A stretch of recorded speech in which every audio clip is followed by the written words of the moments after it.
بسم الله الرحمن الرحيم. إنا أرسلنا نوحا إلى قومه أن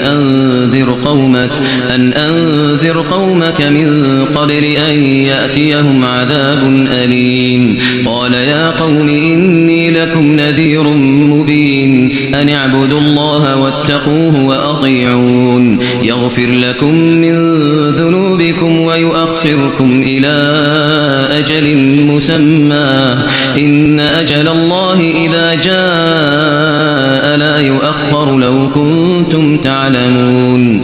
قال رب إني دعوت قومي ليلا ونهارا فلم يزدهم دعائي